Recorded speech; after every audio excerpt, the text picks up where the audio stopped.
Conselheiros,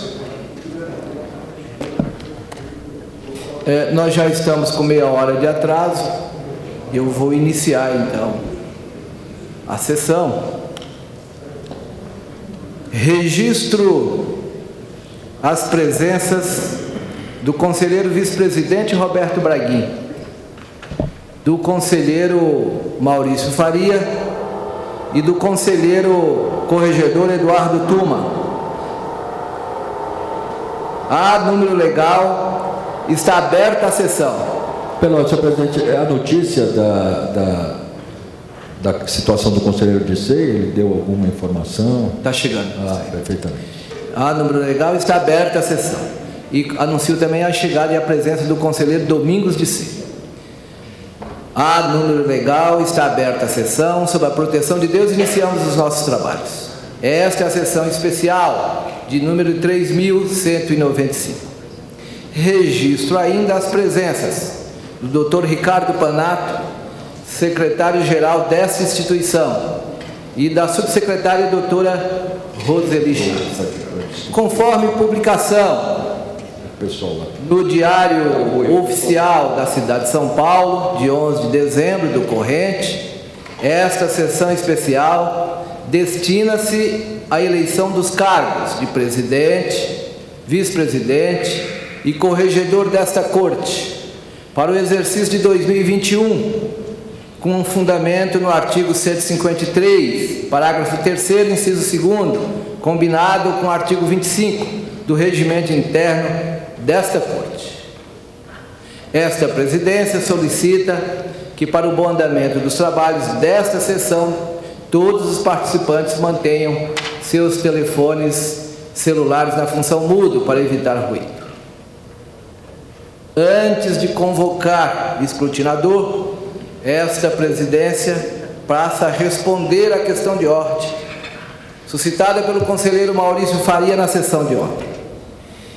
Em resposta à questão de ordem suscitada pelo conselheiro Maurício Faria na sessão do último dia 15 de dezembro, passo a apresentar as motivações do meu entendimento quanto ao pedido formulado.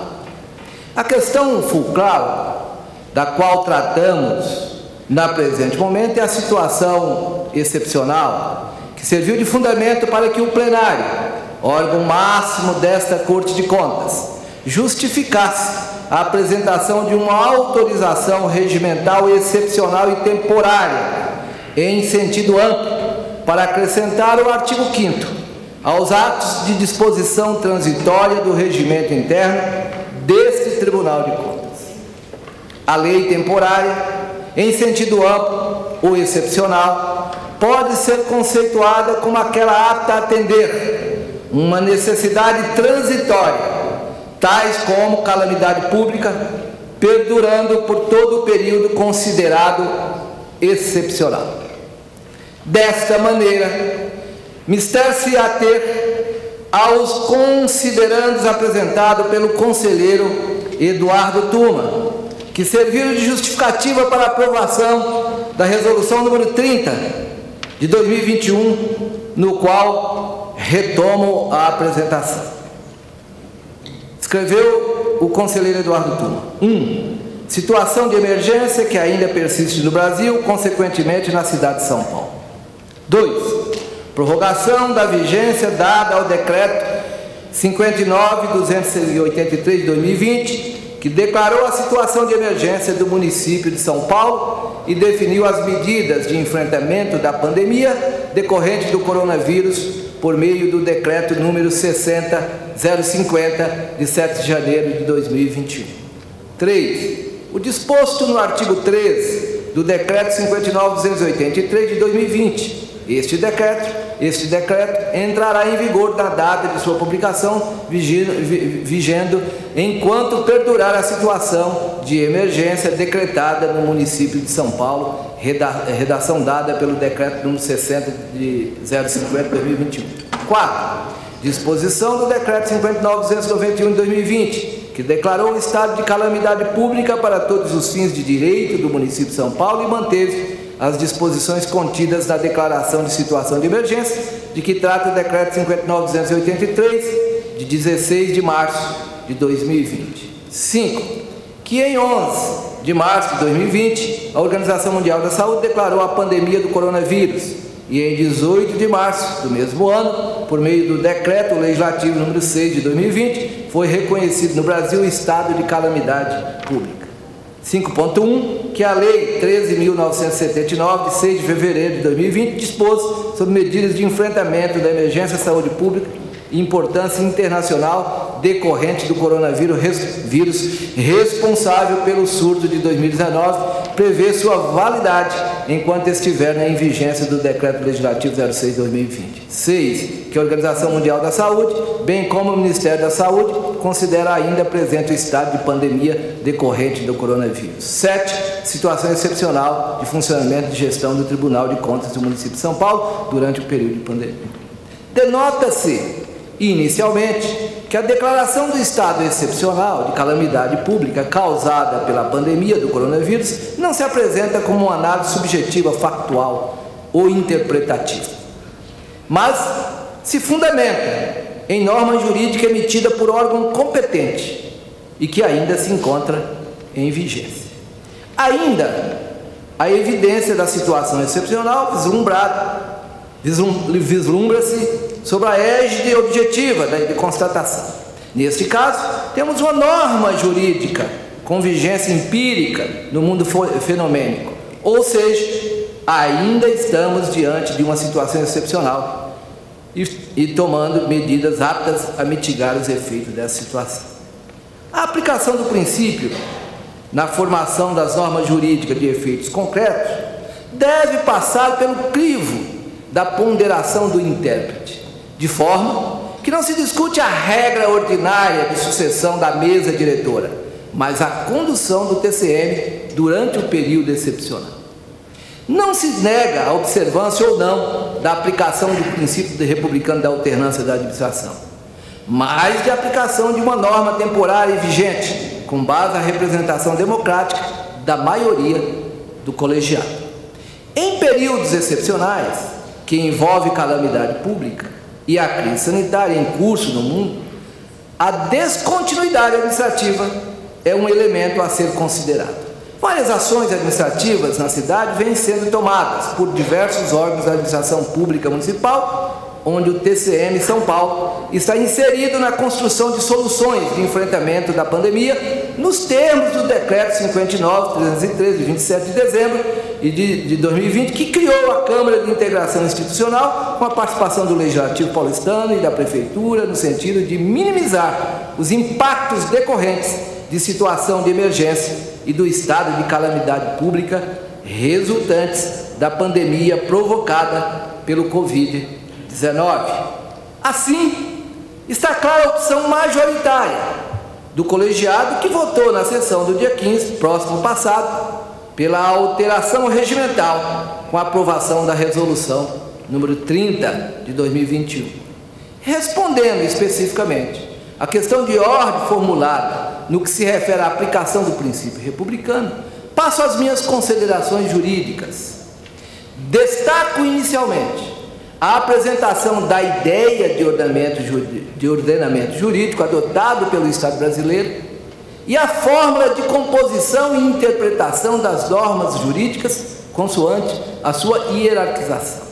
Naturalmente, não pretendo me ater às escolas hermenêuticas e às consequências práticas de suas premissas, dentro do que entendem por construção de norma jurídica, mas apenas conferir a apresentação de um sistema normativo coerente e apto a gerar um regramento válido, tendo por norte a Constituição da República.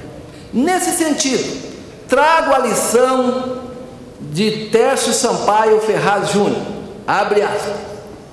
Na verdade, o advento e o crescimento do Estado gestor tornou muito mais complexa a legislação como fonte do direito. Se no início, ela pôde se restringir à produção de leis, hoje abarca um rol enorme de atos, como resoluções, regimentos, instruções normativas, circulares, ordens de serviços, etc., que em tese liberal deveria estar subordinados às leis enquanto expressão da vontade do povo, mas que na prática implodem a chamada estrutura hierárquica das fontes. O que observamos, na verdade, é que a chamada hierarquia das fontes, não obstante ocultar uma relação de poder e de exercício de poder no âmbito circunscrito, tecnicamente, é um instrumento importante para o mapeamento formal das competências estatais. O ponto de partida é a Constituição, que, por pressuposto analítico, determina todas as competências normativas do Estado. Assim, por exemplo, confere ao Poder Legislativo a competência para elaborar emendas à própria Constituição, leis complementares, leis ordinárias, decretos legislativos, seu próprio regimento. Confere ao Presidente da República a competência para baixar medidas provisórias, decretos, regulamentares, leis, aos ministros de Estado para baixar portarias, aos órgãos para estabelecer instruções, etc. Se observarmos essa distribuição de competência, vamos notar que o âmbito de validade de suas normas está, em tese, delimitado. Cada um desses diplomas normativos tem uma função ao qual corresponde um conteúdo. Fecha aspas. Esta concepção, ideia de Estado gestor está inserido no sistema hierarquizado de normas adotado pelo Estado brasileiro. Supremacia constitucional, Constituição rígida, hierarquização das normas, leis, decretos, portarias, de forma que um regimento interno, pela sua natureza, contemplaria normas de repercussão interna corporis. José Cretela Júnior assinala que, abre aspas, o regimento interno, que é lei material dos tribunais, estabelecerá seu regime jurídico administrativo quanto às funções processuais e às funções administrativas. O legislador constituinte estabeleceu com minúcias os parâmetros a serem obedecidos pelos tribunais na elaboração de seus respectivos regimentos internos. Fecha aspas. Diante desta breve premissa, tenho que a lei orgânica do TCM fixou em seu artigo 13º a fórmula de exercício do mandato e da escolha dos conselheiros para a gestão da mesa diretora, transferindo ao Tribunal de Contas a competência de gerir sua administração interna por meio do seu regimento. Nesse sentido, não existe contradição entre o disposto no prazo de mandato de 1 ano e a possibilidade de reeleição, uma vez que o sistema de continuidade de composição da mesa é matéria a ser tratada no âmbito de sua administração interna, cujo instrumento jurídico principal é o regimento interno. Denota-se que não há nenhuma menção quanto à possibilidade ou não de reeleição. Me refiro ao artigo 13º. Denota-se que não há nenhuma menção quanto à possibilidade ou não de reeleição. Destarte, não se trata de mera omissão legislativa, e sim da intenção do legislador de estabelecer o colegiado desse tribunal como competente para regrar a administração interna da Corte de Contas por meio de seu regimento. Caso a intenção do legislador municipal fosse entender a matéria como conteúdo ordinário, a sua competência aplicaria ele próprio. Vou reler. Caso a intenção do legislador municipal fosse entender a matéria como conteúdo ordinário, a sua competência implicaria ele próprio em direcionamento restritivo, de forma expressa. Outro ponto a ser tratado se refere à interpretação quanto à aplicação do princípio republicano e às normas excepcionais atinentes à administração interna do Tribunal de Contas. Conforme apresentado pelo conselheiro Maurício Faria, o Supremo Tribunal Federal, STF, em recente decisão quanto ao disposto na Lei nº 12.509, de 1995, no Estado do Ceará, que trata da organização do Tribunal de Contas do Estado do Ceará, entendeu pela constitucionalidade do dispositivo que indicava apenas a possibilidade de uma reeleição dos membros de sua mesa diretora. No que se refere ao pedido do conselheiro Maurício Faria, em que pese não estar explicitada, na verdade trata-se da teoria da transcendência dos motivos determinantes. Esta teoria, em que pese controvérsias doutrinárias, não foi admitida pelo colegiado do STF. Portanto, os efeitos da mencionada ADI são restritos à norma discutida em seu conteúdo, ou seja, o disposto na norma de regência do TCE Ceará. O STF não admite a teoria da transcendência dos motivos determinantes. STF, segunda turma, reclamação 22/012, relatoria, ministro Dias Toffoli, com redação do acordo feito pelo ministro Ricardo Lewandowski, julgado em 12/9/2017. Nesse mesmo sentido, transcrevo o trecho do voto do ministro Aires Brito, proferido no julgamento da reclamação 10.604, abre aspas. No julgamento da reclamação 4.219, esta nossa corte, o STF, retomou a discussão quanto à aplicabilidade desta mesma teoria, abre aspas, transcendência dos motivos determinantes, fecha aspas.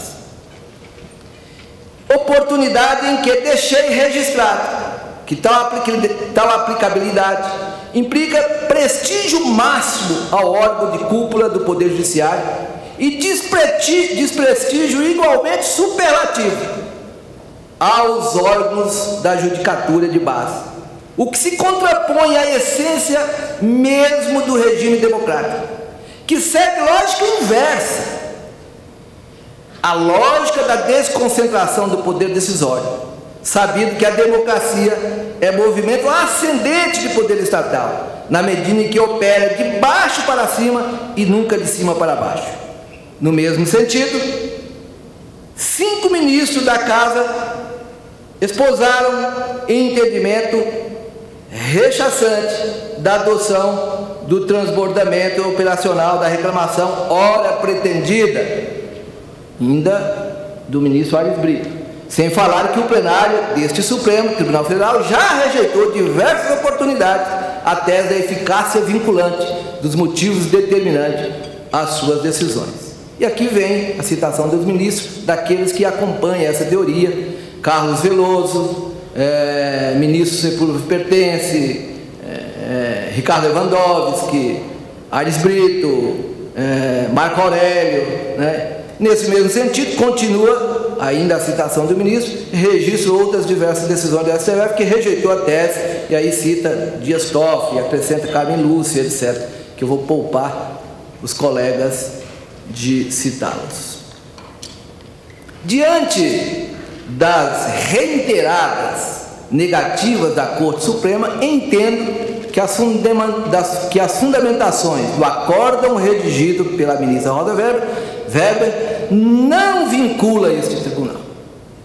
Ante o exposto, fundamentado na excepcionalidade temporária vivenciada, juridicamente disciplinada, na legalidade das normas atinentes à administração interna do Tribunal de Contas, na inexistência de efeito vinculante quanto aos fundamentos da jurisprudência trazida, no princípio democrático da soberania do plenário, concluo pela improcedência da questão de ordem suscitada diante da regularidade da resolução número 30 de 2021. Essa, então, é a minha deliberação quanto à questão de ordem. Convoco a seguir. Pela ordem, senhor presidente. Já passo para as duas questões. Só vou nomear o Não, é que eu gostaria de usar pela ordem, porque nós estamos tendo uma sessão que tem publicidade, então em homenagem a quem acompanha essa sessão. Eu vou passar a palavra ao Excelência. Só quero antes, conselheiro. Obrigado.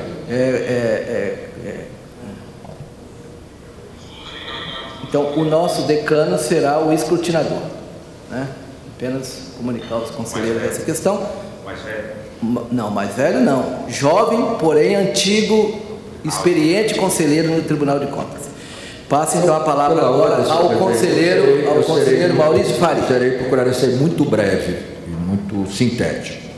Em relação ao não acolhimento da minha questão de ordem, em homenagem àqueles que acompanhem esta sessão especificamente, eu gostaria de apenas registrar o seguinte: na data de ontem, quando foi apresentada essa proposta de alteração do regimento interno nas disposições transitórias para permitir a recondução do presidente, do vice-presidente e do corregedor, eu assinalei que a argumentação apresentada, que era a argumentação de que ainda vigorava toda a realidade crítica da pandemia do coronavírus, era uma argumentação artificial, forçada e irreal. E eu exemplificava, ao contrário do que se passava no ano passado, quando nós, diante de um quadro muito agudo da pandemia, nós de fato aprovamos por unanimidade esta recondução excepcional do presidente, vice-presidente e corregedor.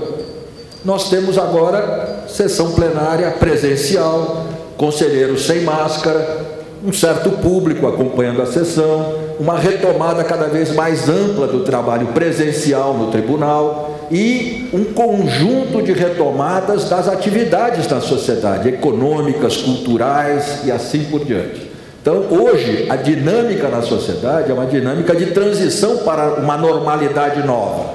Esta é a realidade.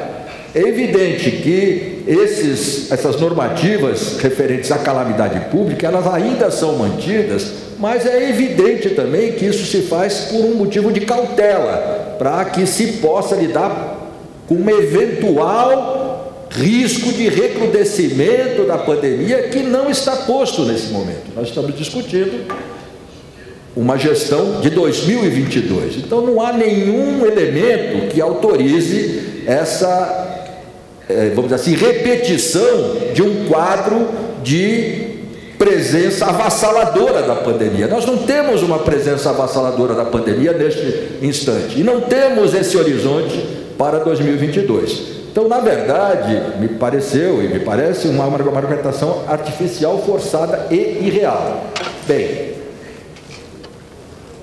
com relação à questão posta ontem, eu serei muito direto e muito breve.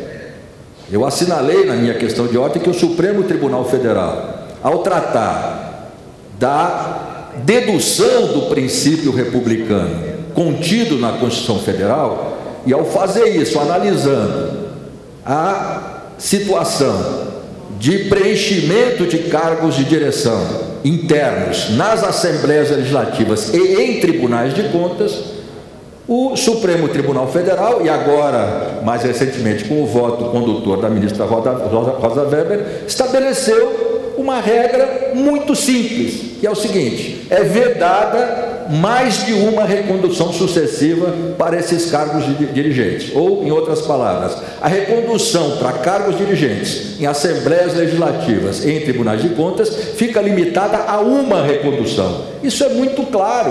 O conteúdo, a lógica republicana deduzida, o sentido lógico do julgado do Supremo é muito claro. Eu não estou discutindo filigrana jurídica sobre qual a extensão dessa decisão do Supremo. Eu estou discutindo o conteúdo essencial dela, o espírito da decisão, que é simplesmente esse. Inclusive, fez constar o seguinte, que essa possibilidade de recondução extensa, de recondução alongada, do mesmo grupo ou indivíduo, ela faz essa formulação, é a restrição a que um grupo ou um indivíduo assuma um poder concentrado, em detrimento da alternância de poder e da ponderação do poder.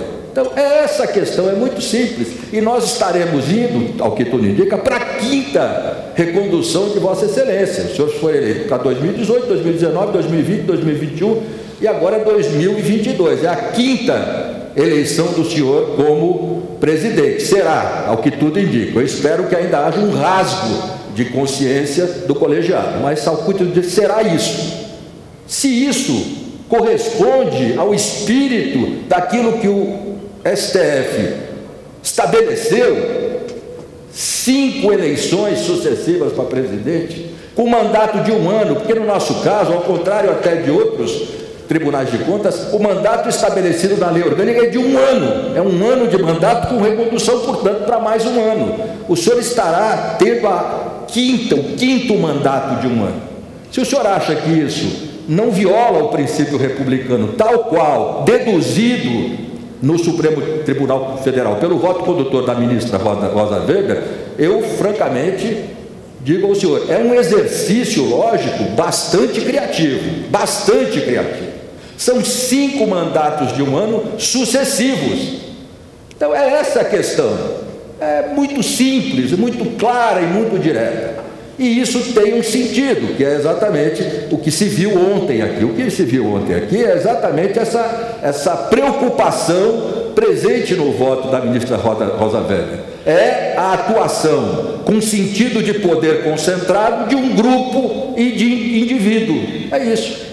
Então tivemos aquela situação que claramente uma articulação prévia de maioria fora do colegiado, viemos para a sessão e fomos surpreendidos pela proposta do conselheiro Tuma, uma aprovação, vamos dizer assim, imposta sem conhecimento prévio. Por quê? Evidentemente porque o senhor presidente, o conselheiro Roberto Braguinha e o conselheiro Tuma tinham se articulado previamente e vieram para a sessão para cumprir um roteiro pré-estabelecido. Isso é a violação da colegialidade, isso é a destruição da colegialidade, isso é exatamente a imposição de um grupo e de indivíduo, especialmente um indivíduo que é o senhor como presidente, violando o princípio republicano. Então é disso que se trata, senhor presidente. Agora, quanto à questão, bom, é isso, eu não vou me estender, eu acho que a minha argumentação me parece bastante clara, bastante sintética. O seu exercício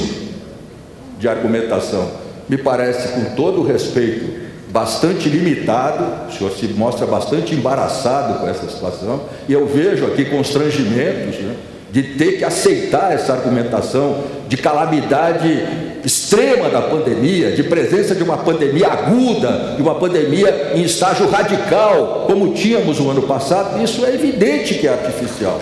E o artificialismo se coloca praticamente. Nós estamos aqui sentados sem máscara, presencialmente, público também presencialmente comparecendo no nosso plenário. Essa é a nossa realidade, a realidade da sociedade. Agora, alegar que ainda são mantidos preventivamente decretos, o que também é um dado, mas é um dado de prevenção, de cautela, é uma argumentação, eu já disse, é artificial, forçada e irreal. Então é isso, senhor presidente. Então, agora eu queria pedir a palavra, é o seguinte, porque o senhor está iniciando a sessão de eleição, né? Então, eu peço a palavra porque eu quero apresentar a minha candidatura à presidência, senhor presidente, senhores conselheiros. Então, passo a fazê-lo perfeitamente. Senhores conselheiros, senhor secretário-geral, senhora secretária substituta, doutora procuradoria, senhores servidores. Nesta data, 16 de dezembro de 2021, completo exatamente 19 anos como conselheiro e apresento minha candidatura a presidente, citando determinadas contribuições que procurei dar nesses anos, indicativas do que buscarei fazer na presidência. 1. Implementação do Promoex nos anos 2000. Entrei aqui em 12 de 2002, em dezembro de 2002. Os anos 2000 foram marcados pela relação entre o TCM de São Paulo e o Promoex, Programa de Modernização apoiado pelo Ministério do Planejamento, com financiamento do Banco Interamericano de Desenvolvimento, BID, que visava a modernização e a articulação dos tribunais de contas em um sistema nacional de controle externo atuante na aplicação da recém-promulgada Lei de Responsabilidade Fiscal. Com marchas e contramarchas internamente, foram aprovadas as diretrizes do TCM para o Promoex, de caráter muito avançado para a época, e que marcariam a pauta de modernização do tribunal até hoje, deixando resquícios na cultura dos servidores. Passo a ler o que eram as diretrizes do Promoex nos anos 2000. Ampliar a fiscalização dos recursos públicos, aumentando a concomitância e a avaliação dos resultados de gestão com vistas à melhoria da gestão pública. Modernizar a administração de recursos com o aperfeiçoamento da política de cargos e salários e de avaliação e capacitação de pessoal técnico para cargos gerenciais. Estabelecer canais de comunicação com a sociedade, outros tribunais de contas, poderes e jurisdicionados, criando instrumentos de interação, divulgação e acesso com as ações do tribunal.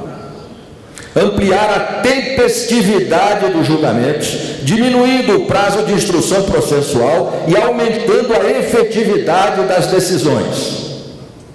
Incrementar a atuação sistêmica do tribunal por meio de um planejamento estratégico. Destaco, planejamento estratégico, contribuindo para a concretização e avaliação dos resultados, diretrizes e objetivos estabelecidos. Ampliar a gestão dos recursos de tecnologia da informação, por meio do desenvolvimento de novos sistemas e da integração de sua base de dados com os sistemas municipais e outros desenvolvidos pelos diversos tribunais de contas, bem como implementar a realização de auditorias de sistemas. Essa plataforma básica do Promoex foi assumida pelos técnicos dos diversos tribunais, intercambiando e atuando em rede nacional, criando-se uma dinâmica modernizadora de indução positiva em relação aos conselheiros, embora enfrentando também resistências. Houve, no período, intensa e rica atividade nas instâncias da Atricom e do Instituto Rui Barbosa. O TCM de São Paulo, primeiramente, integrou-se ao Promoex, mas retirou-se do programa em 2008, por decisão do novo presidente, no caso o conselheiro Edson Simões, apoiada por uma nova maioria no colegiado. Todavia, as suas ideias, as ideias do Promoex, impregnaram-se no corpo técnico e prosseguiram influenciando. Ponto 2. Incremento do controle preventivo de licitações. Durante anos, houve descumprimento do regimento interno, com todos os relatores, exceto um, deixando de submeter ao referendo do Pleno as suspensões e as retomadas de licitações. Após insistentes discussões nas sessões plenárias, desenvolveu-se uma tomada de consciência do colegiado acerca da concentração desmedida de poderes nas mãos de determinadas relatorias, dando lugar paulatinamente à adoção da colegialidade no controle coletivo das cautelares, tornando a fase de suspensão e retomada de licitações a mais rica e de maior efetividade nas sessões e possibilitando uma posição de destaque do TCM nacionalmente nesse tipo de controle preventivo e concomitante dos certames licitatórios. Ponto 3. Exclusão das despesas com inativos do cálculo do mínimo constitucional para a educação. A partir da relatoria da educação, construiu-se um consenso progressivo no colegiado para estabelecer a determinação da exclusão das despesas com inativos do cálculo do mínimo constitucional de gastos com a educação, sendo produzida decisão no julgamento das contas anuais do Executivo, com modulação dos efeitos em um determinado número de anos, diluindo o seu impacto no tempo, de forma que o Tribunal de Contas do município de São Paulo firmou-se como um tribunal avançado na defesa dos gastos educacionais tipificados como tais, o que vem de ganhar relevância especial no tratamento dessas despesas obrigatórias nas condições da pandemia da Covid-19. Mesas técnicas. ocorreu contribuição relevante com a introdução, juntamente com a auditoria, das mesas técnicas, tratadas inicialmente como reuniões de trabalho experimentais, surgidas de uma necessidade prática e introduzidas desde 2011 na PPP da Saúde e Hospitais, a PPP dos hospitais no âmbito da saúde, com apoio especialmente da presidência e do conselheiro dotado de senso inovador derivado de sua formação em engenharia, e aí me refiro ao conselheiro Domingos de Sei. A mesa técnica tomou forma e foi instituída, transformando-se em uma referência avançada do Tribunal de Contas do município de São Paulo nacionalmente. 5. Processo eletrônico. Depois de uma dinâmica de construção de determinado consenso e de neutralização de resistências, o colegiado, com apoio especialmente da presidência e do conselheiro engenheiro, conselheiro Domingos de Sei, sensível à inovação e às inovações tecnológicas, aprovou o processo eletrônico, definindo incumbência individual de conselheiro para coordenar a licitação, a contratação e a execução contratual, o que foi levado a bom termo, com desempenho de alto nível de quadros das áreas técnicas, dando-se a efetiva substituição do processo em papel. Tal projeto modernizador se mostraria absolutamente decisivo com o advento da pandemia de Covid-19, possibilitando a passagem rápida para o trabalho remoto. 6. Evolução no tratamento das contas do Executivo. No exercício da relatoria das contas do Executivo, houve um esforço de ir além da tradicional análise predominantemente contábil, procurando-se identificar na execução orçamentária anual as prioridades dos gastos em termos das políticas públicas concentradoras das despesas, como no caso dos contratos de gestão e convênios, os principais investimentos, os dados acerca das receitas tributárias e transferências, os primeiros quadros de indicadores de resultados em saúde e educação, a identificação e tratamento de riscos fiscais. Trata-se de uma abordagem ainda em construção quanto às contas, mas que pode evoluir em um bom sentido.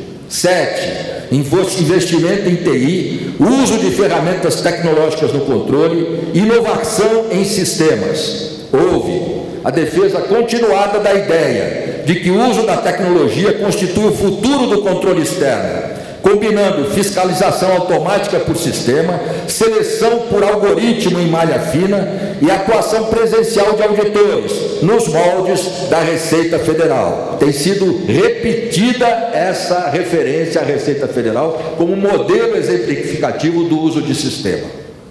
A fiscalização com o uso de inteligência de sistema aponta o caminho para dar efetividade ao controle das grandes execuções contratuais. Nesse sentido, tem sido manifestado apoio à adoção de sistemas com alta capacidade de processamento de grandes bases de dados, tendo-se agora a contratação e início da operação do ClickSense, potencializando o uso desse tipo de ferramenta tecnológica. Da mesma forma, tem sido dado apoio ao uso de meios tecnológicos de obtenção, registro e tratamento de imagens, utilização de ensaios tecnológicos, mapeamento georreferenciado, uso de drone de motolink, emprego de aplicativo para transporte de funcionário, etc., sempre com a participação do conselheiro, com formação em engenharia. Igualmente, me refiro evidentemente ao conselheiro Domingos de Sei. Igualmente surgiu a utilização de pesquisa online na educação, com a utilização pela primeira vez da base de dados de endereços eletrônicos dos responsáveis pelos alunos, abrindo um novo caminho para a realização de auditorias e contato direto com o cidadão. 8. Educação infantil. Em 2019 foi julgada a auditoria sobre indicadores e currículo da educação infantil, visando a elaboração, levantamento e acompanhamento de indicadores capazes de avaliar a qualidade da educação infantil na rede municipal de ensino.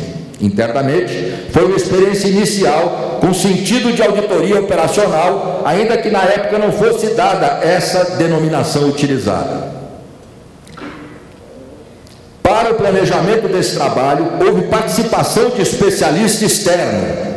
Neste processo, foi realizada uma comparação entre a rede direta e a rede conveniada, analisando o projeto político-pedagógico, acompanhamento e avaliação da educação infantil, qualificação profissional dos educadores, jornadas de trabalho, correlação entre crianças por professor e por turmas, remuneração dos profissionais da educação, condições de formação e planejamento de atividades dos professores, duplicidade de vínculos de professores da rede direta com a conveniada, padrões básicos de infraestrutura nas unidades visitadas e análise da capacidade técnica e operacional das conveniadas. Foram feitas determinações à Secretaria Municipal de Educação visando a melhoria da qualidade do ensino ofertado. Há que se ressaltar que a matéria é acompanhada desde então, pelo Tribunal de Justiça do Estado de São Paulo, por intermédio da Coordenadoria da Infância e da Juventude, auxiliado pelo seu Comitê de Assessoramento,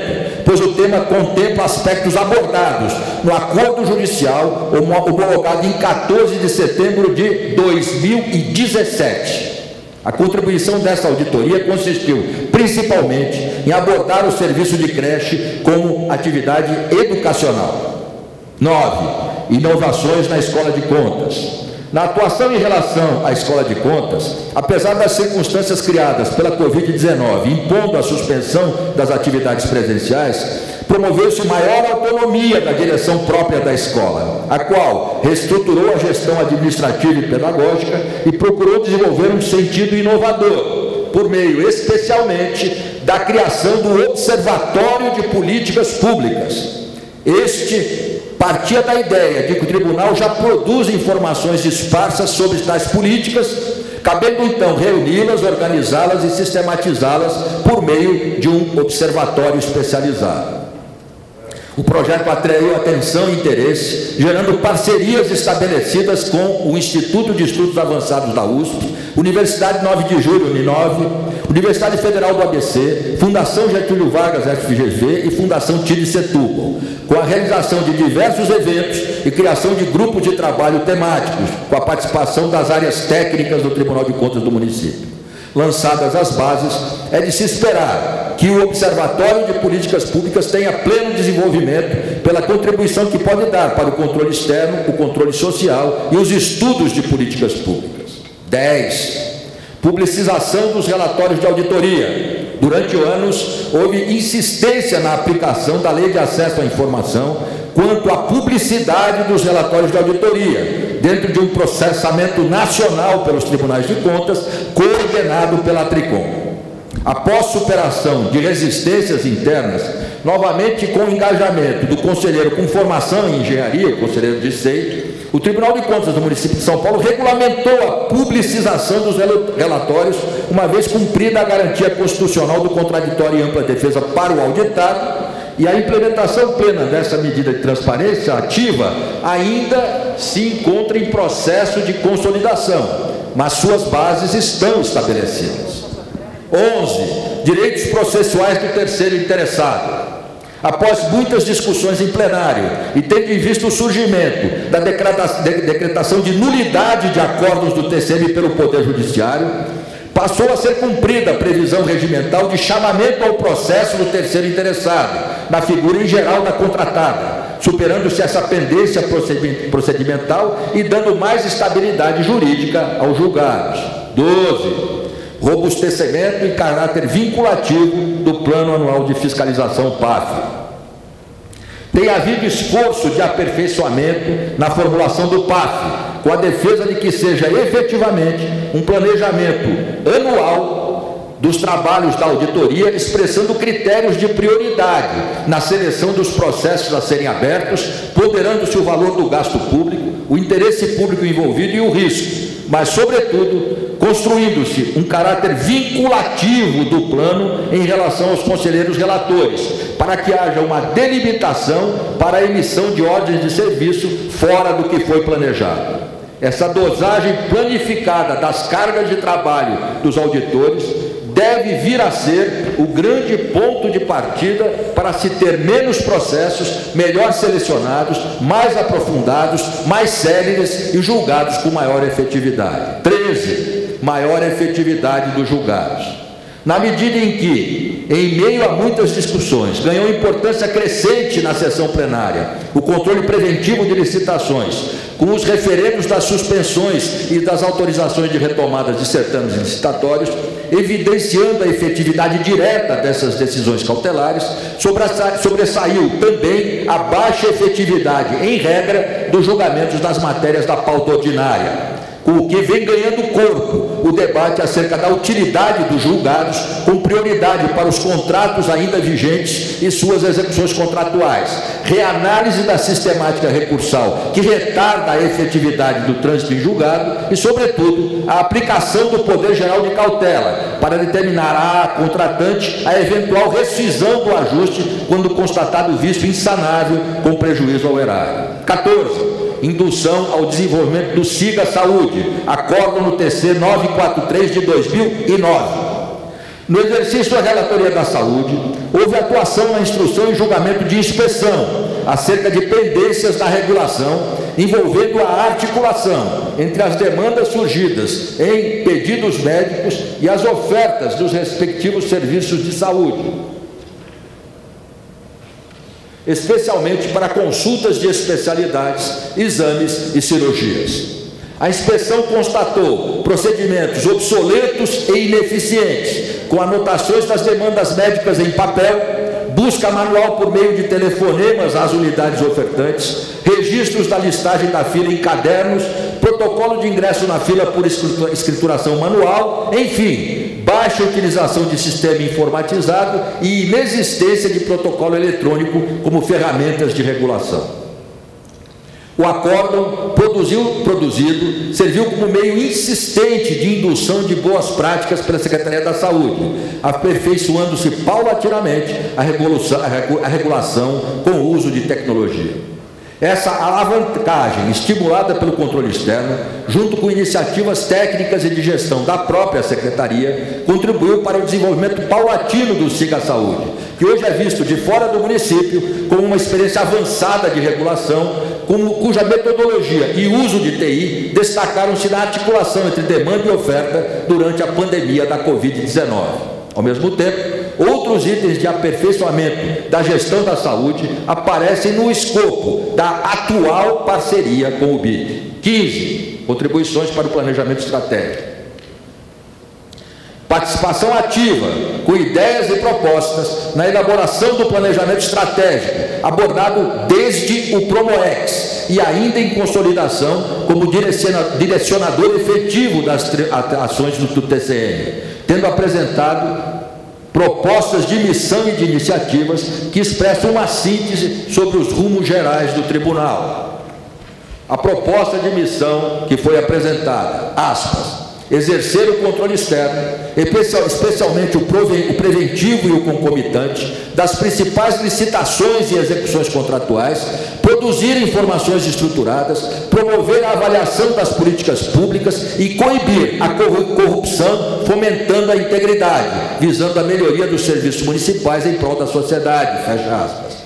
Destaca-se a proposição de prevenção e coibição da corrupção, fomentando a integridade como tarefa dos tribunais de contas. Conclusão, este breve apanhado indica uma atuação baseada em determinados eixos: fomento da colegialidade, valorização do planejamento, efetividade do controle externo e uso da tecnologia. Senhor presidente, senhores conselheiros, eu tive o trabalho de fazer esse breve apanhado para que fique estabelecido, demonstrado, que a alegação de que eu, como conselheiro, teria tido uma atuação desagregadora, divisionista e não construtiva, é algo que não corresponde à realidade, não corresponde ao meu trabalho, é injusto e é artificial. Na verdade, este histórico breve que apresentei mostra que eu trabalhei durante 19 anos, sempre construtivamente, inclusive em relação ao senhor presidente. Eu citei várias matérias em que eu apoiei a presidência para a implementação de projetos. Todavia, a partir de 2017, 2018, quando foi revertida aquela previsão de rodízio na presidência, e era uma previsão que me colocava como o primeiro que assumiria a presidência em regime de rodízio. Naquela ocasião foi estabelecido o veto à minha pessoa para a presidência, com essas alegações de que eu seria desagregador, divisionista e que eu seria não construtivo. Como mostrei, são alegações que não correspondem aos fatos da minha história no tribunal. Na verdade, o que ocorre é que o veto que tem existido a que eu seja presidente é um veto que não pode ser declarado e cujos motivos não podem ser expostos. Essa que é a verdade. Então, todos devem se perguntar no tribunal: por que é que o conselheiro Maurício Faria não pode ser presidente? E aí há várias conjecturas. Tem sido alimentada essa ideia de que é porque eu discuto com muita ênfase, mas isso evidentemente não é o essencial. A questão essencial não é a maneira como eu discuto, é o conteúdo daquilo que eu trago nas discussões. E o conteúdo do que eu trago às discussões está aqui na lista de contribuições que eu dei para soluções de questões do tribunal, e destacando a participação do conselheiro Dissei, depois que ingressou, sempre atento e sempre contribuindo também. Mas eu insisto, inclusive apoiando a presidência na construção de maioria, na produção de consenso. Então, eu friso, a questão da restrição ao meu nome para presidente não está na maneira de discutir, está no conteúdo das minhas posições. E o conteúdo das minhas posições é conhecido. Há um histórico de debate em plenário em que todos sabem como eu me posicionei em determinadas matérias, nas divergências que estabeleci nessas matérias com relação a determinados conselheiros, e especialmente com relação a situações em que fui vencido, fui minoria no colegiado. Bem, nós tivemos nesse sentido recentemente, um episódio que eu tenho, até disse isso ao senhor presidente, quando conversei com ele para anunciar que seria candidato, que foi a saída do conselheiro Edson Simões. Existiu e existe no tribunal uma nebulosa sobre a saída do conselheiro Edson Simões, daquela maneira abrupta, daquela maneira precipitada, daquela maneira rapidíssima como se deu. Há muitas dúvidas, porque o conselheiro Dissei, inclusive, me chamou a atenção na ocasião. Eu e ele fomos informados da aposentadoria do Edson Simões quando a aposentadoria já estava publicada, já estava processada. Foi assim que foi tratado. Então, na verdade, esse episódio da saída do conselheiro Edson Simões mostra o que é somar e o que é subtrair entre conselheiros. Nós dois, Dissei e eu, fomos subtraídos. Nós fomos informados quando a aposentadoria já estava consumada e quando, inclusive, a comunicação administrativa da aposentadoria já estava feita na Câmara Municipal. E o senhor, presidente, com todo o respeito, o senhor atuou como um despachante rápido nesse processo, na relação com a Câmara Municipal. O senhor, vamos dizer assim, acelerou de uma maneira nunca vista esse procedimento da aposentadoria do conselheiro Edson Simões. Isso gerou muitas dúvidas, isso cria muito mal-estar. É isso que eu disse ao senhor com muita franqueza. Então, nessa questão, por exemplo, não é que eu não somei, eu não fui somado, assim como o conselheiro Domingos Teixeira também não foi somado. Pelo contrário, nós somos subtraídos. Então, essa é a realidade. E tem questões que eu não somo, é sabido disso, tem determinadas questões eu não somo, por um problema de princípios, de convicção pessoal, eu não somo em certas questões. Então, há esse veto, ao meu nome, um veto cujos motivos não são declarados de maneira clara. Então surge, por exemplo, agora, ontem, o expediente retórico do conselheiro Tuma, de que haveria uma restrição ao meu nome porque eu fiz comentários em relação ao TCE. De fato, num calor de um debate com o conselheiro Dissei, que tem sido o meu parceiro em muitas questões, eu realmente usei de uma argumentação que foi um tanto unilateral. Mas na sessão seguinte eu corrigi, eu fiz questão de pesquisar e trazer um balanço da atividade do TCE e fiz uma correção claramente enquanto correção, reconhecendo que eu tinha tido uma imprecisão na minha forma de me manifestar e corrigindo publicamente, numa sessão plenária. dizendo, não, o PCE tem tais méritos, tem tais qualidades, reconheci isso. E eu tenho sido assim, eu procuro ter convicções, mas ser honesto na discussão. Eu procuro ser honesto na discussão. Então, na verdade, se hoje eu não for conduzido a presidente, não é por causa da maneira como eu referi ao TCE, porque isso seria um motivo bastante, vamos dizer assim, empobrecido para vetar o meu nome. Então, o que eu coloco é o seguinte: eu tenho a minha candidatura aqui apresentada e tenho o apoio do conselheiro Dissei. Eu queria aqui declarar a minha admiração e o meu reconhecimento ao conselheiro Dissei, que está me apoiando. Eu tenho 2 votos, então eu preciso de um terceiro voto. O que é que isso significa? Eu estou fazendo hoje 19 anos e vou sair do tribunal com mais de 20 anos de exercício do cargo de conselheiro. Todos os conselheiros que passaram por essa casa ocuparam a presidência, todos, sem exceção. Então, se hoje eu não for eleito presidente, significará que eu serei o único conselheiro a passar por essa casa, e não numa passagem breve, numa passagem de mais de 20 anos, sem a oportunidade de ser presidente. É isso que está em jogo. E aí, quando alguém quiser estudar de alguma maneira a trajetória do Tribunal de Contas, poderá indagar por que é que o conselheiro Maurício Faria, com mais de 20 anos no tribunal, com essas contribuições que eu enumerei aqui, ao debate, à construção de consenso, à construção de maioria e ao enfrentamento de problemas, por que é que o conselheiro Maurício Faria não pôde ser presidente? E o que eu quero dizer é o seguinte: eu me sinto com a sensação de que sempre cumpri o meu dever. O que eu enumerei aqui são contribuições que eu dei ao tribunal, são coisas concretas que eu procurei somar no tribunal. Então, fica nas mãos especialmente do conselheiro João Antônio. O voto dele será o voto mais decisivo, porque eu apoiei, é sabido isso, eu apoiei o conselheiro João Antônio, inclusive criticamente para a presidência. Declarei as minhas ressalvas críticas, mas apoiei, sempre raciocinando sobre quais seriam os interesses maiores da nossa instituição, porque sempre foi essa a minha postura.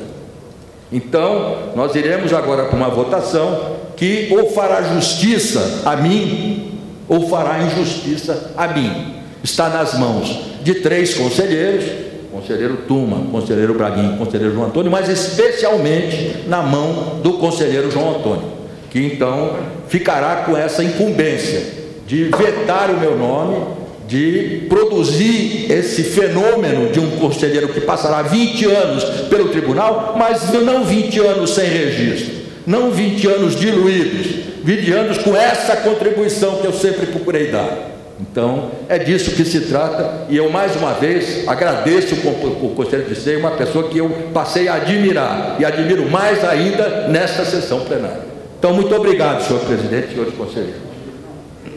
Obrigado, conselheiro Maurício Faria. Então, vamos passar ao processo de votação. Convoco o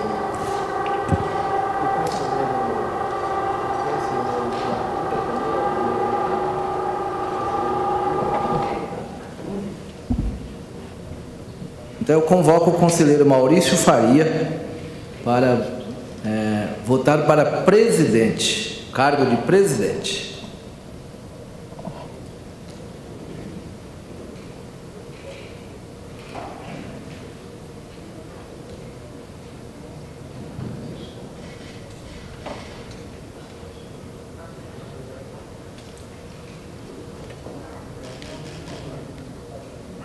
Convoco então o conselheiro Domingos Dissei. Quem já é para votar? Isso, no presidente, cargo de presidente.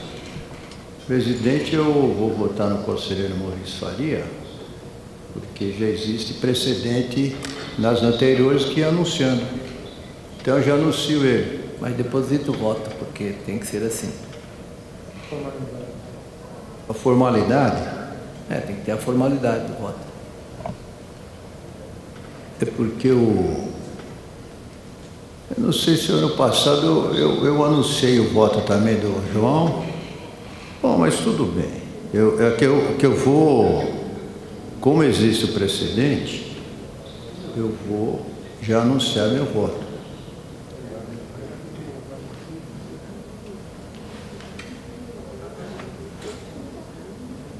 Então está aqui, eu já escrevi.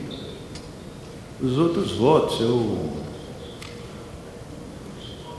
estou votando ainda, escrevendo, vou botar em branco porque, mas justificando, não é nada contra o conselheiro Tuma nem contra o conselheiro Braguin. Mas é o caso que em 2018, viu, conselheiro? Eu sempre conto essa história, mas é uma história interessante do tribunal. Em 2018, existia por escrito, eu tenho por escrito, todos assinaram, que eu seria o presidente. Depois eu fui chamado na sala do Braguin, que eu falo que fizeram um dossiê contra mim, né? Aí depois, um dia conversando com o João me chamou a atenção, falou, não é dossiê, foi um questionamento, certo, conselheiro Jantônio? Que não foi um questionamento, né? Porque naquele tempo, em 2018, eu já falava no home office, porque o TCE tinha home office. Mas o senhor vai defender isso? Eu, sim. O senhor não quer o elevador? Não. Tinha mais coisa que era também. A beca? Não quero mais. Mas e o relatório aí estou vendo o livro aqui. E o relatório? Vão publicar? Eu quero. Aí quando chegou na quinta, da minha descendência italiana, eu peguei, levantei e fui embora. Eu falei, não quero mais nada. Então, eu estou vendo como o Maurício está se sentindo. É triste isso. Mas eu vi que a gente não sensibiliza os companheiros, viu? Então, dessa forma aqui também, desliga isso aí. Viu? Senão estou ouvindo aqui. Eu já tinha baixado o volume, mas eu aumentei para falar. Aí, agora também, Maurício Faria, deixa ele também lhe falar. Eu não participei de nenhuma reunião, tá? Não sabia nada, e ele sabia que eu defendia o seu nome.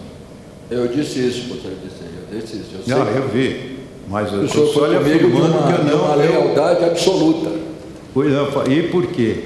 Desde o primeiro dia do último que o João, o conselheiro João Antônio falou, olha, nós precisamos aqui da unidade e tal, eu falei, pode contar com o meu voto, eu não vou ser discórdia, nada, mas aí para o mundo externo, nós precisamos ter unanimidade, eu falei, eu vou ter. E unidade também, não tem problema nenhum. Então, essa é a história, né? Se você também está se sentindo, mas eu também, porque eu já declarei para todos eles que eu não tenho pretensão nenhuma de ser presidente, a minha colaboração é diferente, tecnicamente, né? Então, o que acontece? Eu estou justificando porque o meu voto no conselheiro Maurício Faria, todos vão entender, porque ele realmente conversou comigo, eu falei, olha, eu não tenho nada, eu tive grandes discussões, embates com ele, mas sempre depois, até nós conversávamos novamente, às vezes por telefone, etc., falando, e eu justificava as minhas discussões com eles e os pontos de vista, mas sempre respeitando como eu respeito a todos, né? Então, daí o meu voto, que é no conselheiro Maurício Faria. Está aqui o conselheiro, meu voto foi isso, senhor presidente, e vamos para frente aí. Convoco o conselheiro Eduardo Tuma para votar para presidente.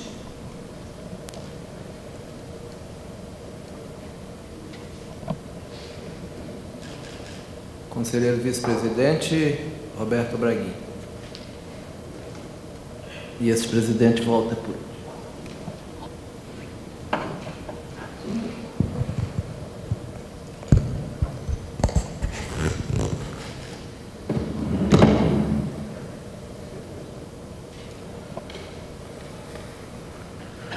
Temos então a apuração.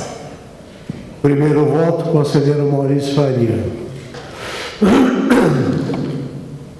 Segundo voto, conselheiro João Antônio. Terceiro voto, conselheiro João Antônio. Quarto voto, conselheiro João Antônio. Terceiro voto para João Antônio. E quarto voto para Maurício Faria. Resultado: 3 votos para o conselheiro João Antônio, 2 votos para o conselheiro Maurício Faria. Convoco agora, então, o conselheiro Maurício Faria para votar para vice-presidente. Eu queria declarar que eu vou votar em branco, por coerência com a posição que discernei. Pela ordem, presidente. Então, só declarando que foi eleito o conselheiro João Antônio para mais um exercício. Então, o conselheiro Maurício Faria.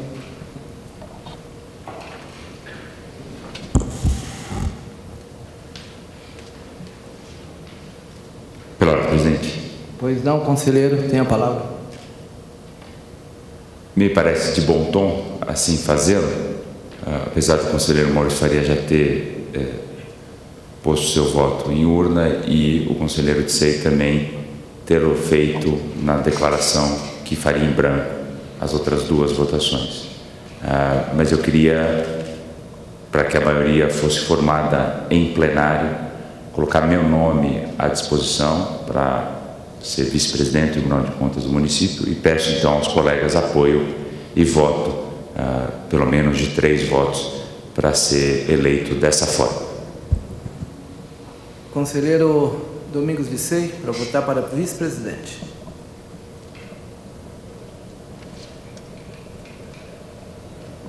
Conselheiro Eduardo Tuma.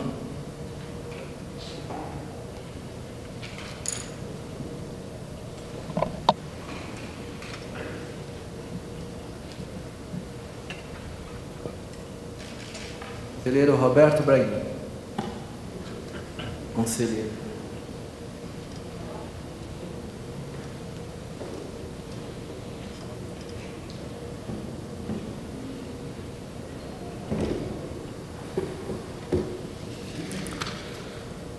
Primeiro voto, conselheiro Eduardo Tuma. Segundo voto, conselheiro Eduardo Tuma. Terceiro voto, conselheiro Eduardo Tuma. Quarto voto em branco e quinto voto em branco. 3 votos para o conselheiro Eduardo Tuma para a vice-presidência. Então, declarei eleito o conselheiro Eduardo Tuma para vice-presidência. Passamos agora à votação do conselheiro corregedor. Pela ordem, presidente. Pela ordem, conselheiro. Gostaria de indicar o nome do conselheiro Roberto Braguin para ocupar o cargo de corregedor. Declaro de imediato meu voto a ele e peço aos colegas que também assim o façam. Pela ordem, senhor presidente. Pela ordem, conselheiro Maurício Faria. Apenas para que fique o registro, evidente, será deduzido quando da contagem dos votos, mas eu votarei em branco. Então, eu convoco o conselheiro Maurício Faria para depositar o seu voto na urna.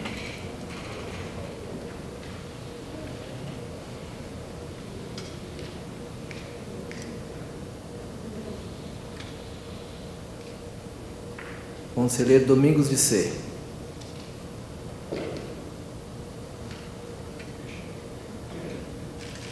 Conselheiro Eduardo Tuma.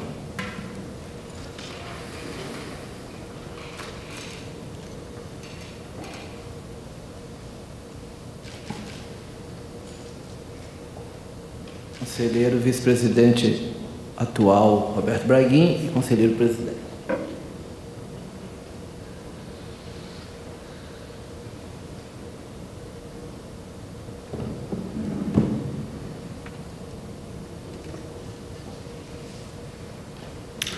Um voto para o conselheiro Roberto Braguin, 2 votos para o conselheiro Roberto Braguin, 2 votos em branco e o último voto para o conselheiro Roberto Braguin.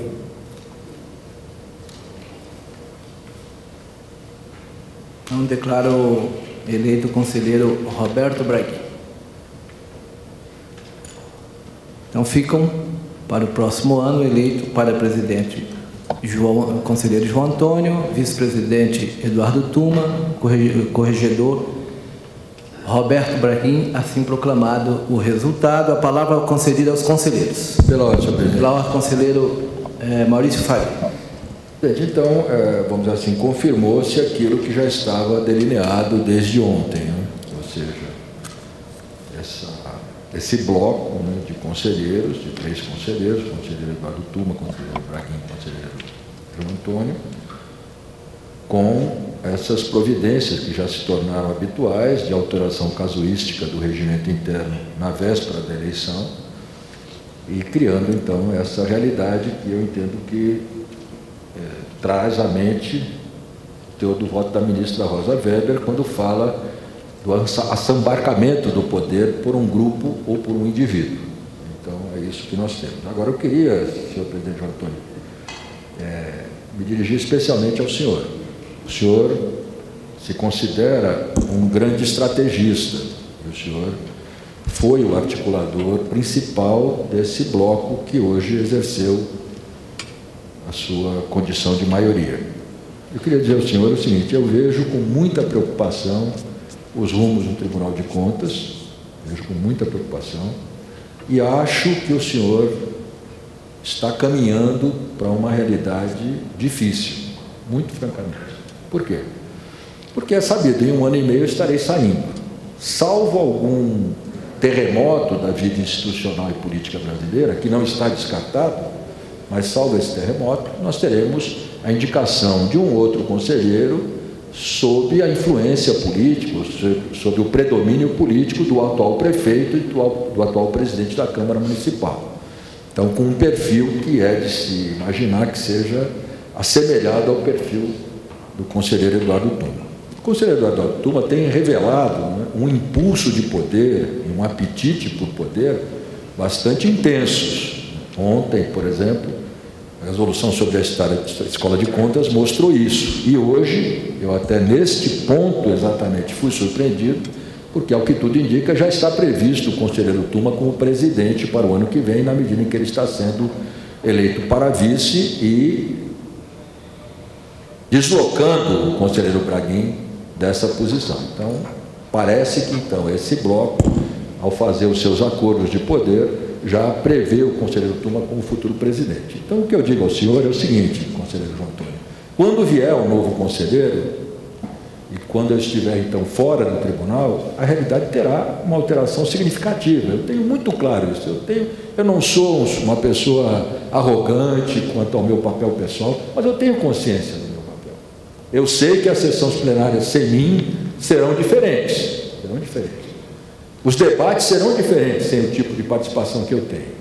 E essa postura de apoio crítico ao senhor que eu dei nesses anos, visando a modernização, sofrerá uma alteração. Então, nesses dias, vendo a sua movimentação, e até um constrangimento seu, o senhor transmite constrangimento, eu me lembrei de uma expressão.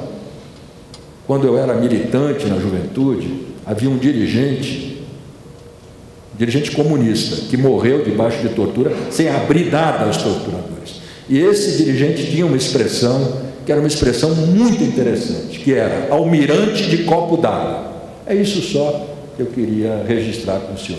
Me parece que o senhor pode estar agindo como almirante de copo d'água. O tempo dirá se o jogo de poder no tribunal continuará sendo um jogo de poder aparentemente favorável ao senhor. Eu acho que não. Eu acho que o jogo de poder no tribunal caminha para o seu enfraquecimento e para o fortalecimento de um outro bloco, né, que é o bloco já com grande influência, então, da experiência do conselheiro Tuma como conselheiro, a aliança dele com o novo conselheiro que virá. Tudo indica que com um alinhamento político, com compromissos políticos bastante vamos dizer assim, intensos com o conselheiro Tuma, e o conselheiro Braguin, que tem sido sempre alguém disposto a compor maioria de uma maneira, honestamente, o conselheiro Braguin, bastante pragmático, né? Eu queria registrar o seguinte, que nesse período anterior à eleição, eu procurei os conselheiros. Procurei o conselheiro João Antônio, procurei o conselheiro Dissei, em primeiro lugar, procurei o conselheiro Dissei, procurei o conselheiro João Antônio, procurei o conselheiro Tuma, nós conversamos, eu expus a minha pretensão, eu tentei conversar com o conselheiro Braguin, deixei recado no WhatsApp, falei com ele na sessão, ele não me deu retorno. Então, por uma questão de dignidade pessoal, eu não o procurei, mas eu sei o que significa. Eu sei que o senhor tem uma opinião sobre mim, e o senhor sabe que eu tenho uma opinião sobre o senhor. Nós sabemos disso. Então, é isso. Agora, eu espero que o senhor registre essa expressão, almirante de copo d'água. Obrigado. Eu apenas registro que, por ser um amante da música, aprecio muito Caetano Veloso, e antes de terminar, eu concluo com uma frase dele que eu acho que vale para todos nós. Cada um sabe a dor e a delícia de ser o que é. Nada mais para tratar, pela ordem. É só fazer um registro aqui, Eduardo Tuma. À sua esquerda, presidente. Ou à minha direita. Pois não, tem. Na sessão de ontem, não tem nada a ver com a eleição, mas aproveitar o quórum completo do tribunal, do pleno, para fazer esse registro. Na sessão de ontem, fiz menção a um acórdão que foi emitido, a um julgado que foi emitido em relação à Secretaria de Cultura, à Fundação Teatro e a um contrato que foi recém-assinado e em vigência. E pedi a expedição de um alerta que hoje julgo desnecessário, porque é a expedição, então julgo desnecessária essa expedição, porque a Fundação Teatro respondeu ontem à tarde, encaminhei aos senhores conselheiros pelo WhatsApp, com a concretização daquela que era, pelo conselheiro Maurício Faria, uma dúvida do resultado do nosso julgamento, e que se tornou concreto, e entendo eu que o Poder Geral de Cautela ali bastante bem presente. A Fundação Teatro disse que vai recorrer da decisão, mas que, atendendo a decisão do Tribunal de Contas, fará uma nova licitação. Então, o Tribunal apontou erros na licitação anterior, que gerou um contrato. A Fundação Teatro diz que recorrerá, mas que fará uma nova licitação para andar alinhada à decisão que foi por aqui expedida. Então, só fazer esse registro, que entendo que é a inauguração de exatamente a efetivação do Poder Geral de Cautela pelo Tribunal. E aqui quero agradecer, então, a auditoria do Tribunal, a assessoria jurídica de controle externo, a auditoria de uma forma em geral na instrução desse processo. Presidente, esse era o meu informe. Muito obrigado. Perfeito. Pela ordem, conselheiro Maurício Faria. Apenas o seguinte, tem havido, eu tenho tido com o conselheiro Tuma uma relação de muita divergência, inclusive de certo tensionamento nas discussões, mas ao mesmo tempo no campo pessoal nós temos uma relação de normalidade. O senhor me convidou para o seu casamento, eu fui, foi um momento agradável, socialmente amigável. Me permite uma parte, conselheiro Maurício Faria? Eu não vou nem revelar publicamente aqui o pé de valsa que Vossa Excelência é. Então eu não misturo as coisas, entendeu? Agora, eu queria dizer ao senhor o seguinte, é que às vezes o senhor traz questões um tanto de sopetão ao plenário e dá por aprovado aquilo que o senhor traz. Então eu queria dizer o seguinte, neste caso, eu não estou com elementos para avaliar aquilo que o senhor está trazendo. O senhor está informando, o que o senhor informou ontem, é verdade, a manifestação da Fundação do Teatro Municipal. Agora, em que medida aquilo que foi respondido atende às expectativas do julgado, eu não tenho elementos aqui para ter uma posição, né? O senhor é o relator, eu respeito, né? Mas eu não quero que seja visto este momento, que até não estava previsto, é uma sessão especial, não trataríamos dessas matérias, digamos, ordinárias, mas eu não quero que seja visto como uma aprovação minha a esse enfoque que o conselheiro Tuma traz à matéria do Teatro Municipal. Apenas registro isso, com todo o respeito, conselheiro. Perfeito. Então, nada mais. Pela ordem, conselheiro Domingos de Sena. Eu só vou levantar uma questão de ordem aqui, voltando ao problema da transparência.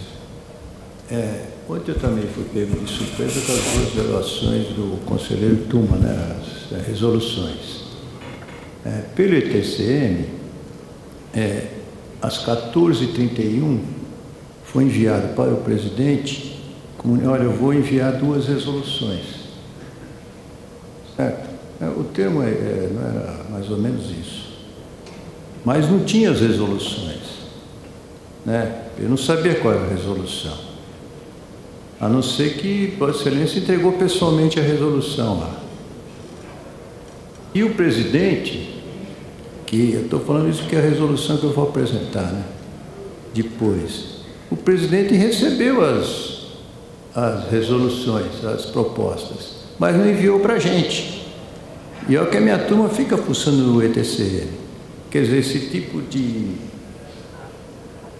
transparência precisa ter no tribunal, presidente.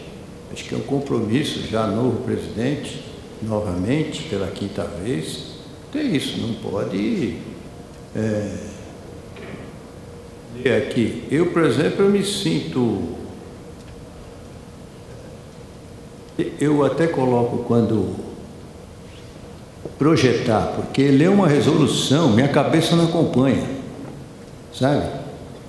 Eu não tenho, cabeça de engenheiro não acompanha.